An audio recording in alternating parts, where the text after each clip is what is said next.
അസ്സലാമു അലൈക്കും പ്രിയപ്പെട്ട മോനികളെ. ഇന്ന് സോഷ്യൽ മീഡിയയിലൂടെ ഒരു വാർത്ത കണ്ടു. സുബ്ഹാനല്ലാഹ്, അത് കേട്ടപ്പോൾ ഒരുപാട് സങ്കടമായിപ്പോയി. ഒരു +2 വിദ്യാർത്ഥി, 20 വയസ്സ് മാത്രമേ പ്രായമുള്ളൂ. കല്യാണമൊക്കെ കഴിഞ്ഞ ഒരു പെൺകുട്ടിയുടെ മരണമെന്ന് പറയാൻ പറ്റില്ല, മരിച്ചതാണ്. ചെറിയ ചെറിയ കാരണങ്ങൾ കൊണ്ട് നമ്മുടെ മക്കളൊക്കെ എന്താ ഇങ്ങനെ ചെയ്യുന്നത്? പ്രിയപ്പെട്ടവരെ, ഞാനൊരു കാര്യം പറയാം. ആത്മഹത്യ എന്ന് പറയുന്നത് പാപമാണ്, കടുത്ത ഹറാമും കൂടിയാണ്. അത് ചെയ്തവർക്കും അതിനെ പ്രേരിപ്പിക്കുന്നവർക്കും പടച്ചറബിൽ നിന്നുള്ള ശിക്ഷ അതികഠിനമായിരിക്കും. പടച്ചറബ് കാരുണ്യവാനാണ്, പുറത്തു തരട്ടെ.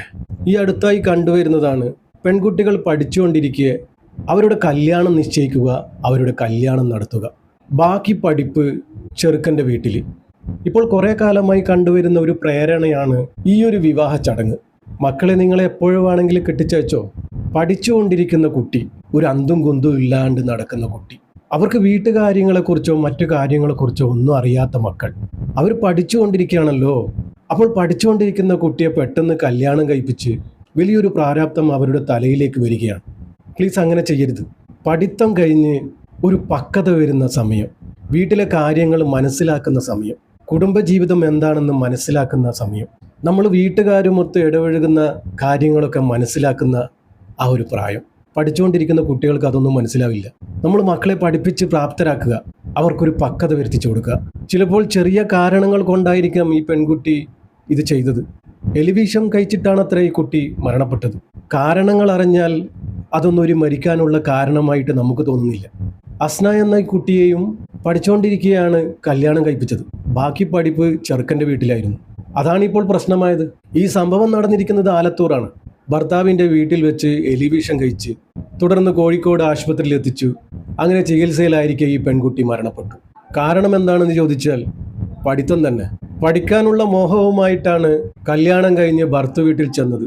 പക്ഷെ അവിടുന്ന് നേരിടേണ്ടി വന്നത് ആ കുട്ടി വിചാരിച്ചതൊന്നല്ല. നമ്മുടെ വീട്ടിലെ പോലെ ആയിരിക്കില്ല അന്യ വീട്ടിൽ ചെന്ന് കഴിഞ്ഞാൽ.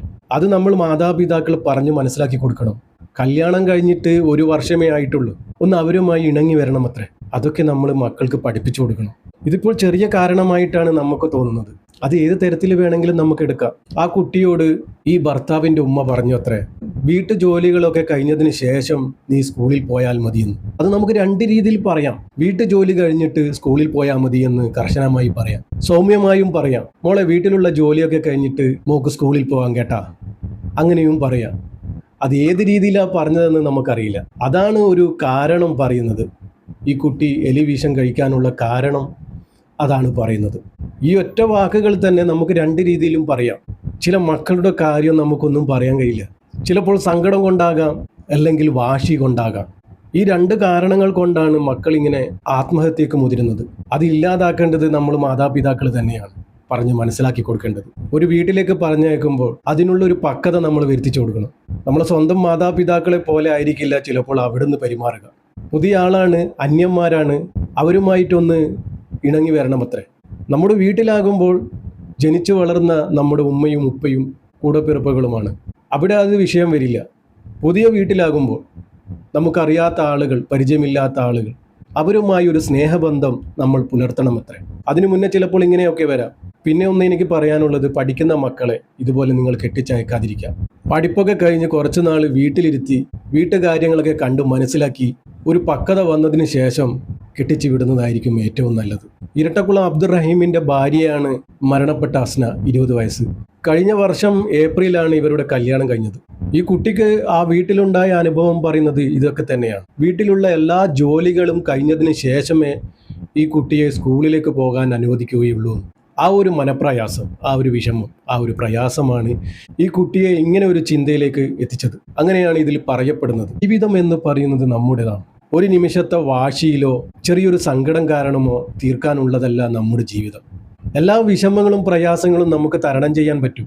ചെറിയൊരു വിഷമങ്ങളും പ്രയാസങ്ങളും തോന്നുമ്പോൾ ചിലർക്ക് തോന്നും, അധികപക്ഷവും പ്രതികരണശേഷി ഇല്ലാത്ത ആളുകൾക്കാണ് ഇങ്ങനെ തോന്നുക. പാവം പോലുള്ള ആളുകൾക്ക്. ചില വാശിയുള്ളവരും ഇതുപോലെ ചെയ്യും. അവരുടെ വാശി തീർക്കുന്നത് മരിച്ചിട്ടായിരിക്കും. പ്രതികരണശേഷി ഇല്ലാത്തവർ തീർക്കുന്നത് ഇതുപോലെ തന്നെ. എന്തെങ്കിലും ചെറിയ വിഷമങ്ങളും പ്രയാസങ്ങളും വരുമ്പോൾ മരിച്ചു കളയാമെന്ന് തോന്നിപ്പോവുക. ഇപ്പം എനിക്ക് മരിച്ചു കളയാമെന്ന് തോന്നും. അപ്പോൾ ആ ഒരു സമയമാണ് നമ്മൾ ബ്രേക്ക് ചെയ്യേണ്ടത്. ആ ഒരു സമയം നമ്മൾ സഹിച്ച് പുറത്ത് ആ ഒരു ദിവസവും കടന്നു ചെല്ലും. അപ്പോൾ നമ്മൾ ആ ഒരു ദിവസത്തെ ഓർത്ത് ചിലപ്പോൾ പുച്ഛിക്കും, അന്ന് ഞാൻ അത് ചെയ്തിരുന്നുവെങ്കിൽ വലിയൊരു പൊട്ടത്തരമായി പോയേനേന്ന്. ഇത്രയേ ഉള്ളൂ ആത്മഹത്യ.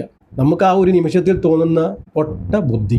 അപ്പോൾ എല്ലാവരും മക്കളെ കെട്ടിച്ചു വിടുമ്പോൾ പഠിത്തമൊക്കെ കഴിഞ്ഞ് കുറച്ച് നാൾ വീട്ടിൽ വിശ്രമിച്ച് എല്ലാം പഠിപ്പിച്ചതിന് ശേഷം മക്കളെ കെട്ടിച്ചു വിടുക. ചെറിയ മക്കളാണ്, അവർക്കൊന്നും അറിയില്ല. പഠിക്കുന്ന മക്കളാകുമ്പോൾ അവർക്കൊന്നും മനസ്സിലാവില്ല. പ്രിയപ്പെട്ടവരെ, എല്ലാവരും ദുആ ചെയ്യുക. മരണപ്പെടേണ്ടവർ മരണപ്പെട്ടു. ഇനി നമുക്ക് അവർക്ക് ചെയ്യാനുള്ളത് അവർക്ക് വേണ്ടി ദുആ ചെയ്യുക എന്നുള്ളതാണ്. പടച്ച റബ്ബേ, അർഹമുറാഹിമായ റബ്ബേ, അസ്ന എന്ന ഈ ഒരു മോള് നിന്റെ റഹ്മത്തിലേക്ക് വന്നിരിക്കുകയാണ് റബ്ബേ. പടച്ച റബ്ബേ, ആ മോൾക്ക് നീ മഹഫിറത്തും മർഹമത്തും കൊടുത്ത് അനുഗ്രഹിക്കണേ റബ്ബേ. തെറ്റുപറ്റിപ്പോയതാണ് റബ്ബേ, ക്ഷമിച്ചു കൊടുക്കണേ റബ്ബേ, പുറത്തു കൊടുക്കണേ റബ്ബേ.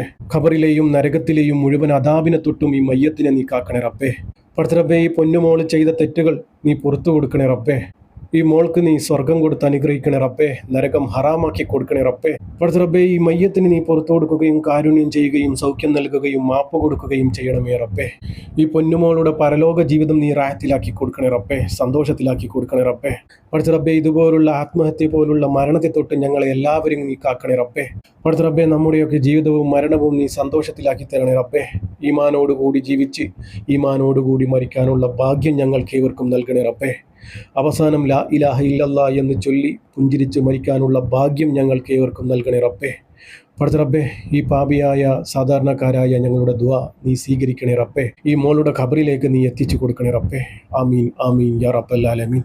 പ്രിയപ്പെട്ടവരെ, എല്ലാവരും ദുആ ചെയ്യാൻ പറ്റുന്നവരൊക്കെ യാസീനും ഫാത്തിഹയും ഓതി ഹദിയ ചെയ്യുക.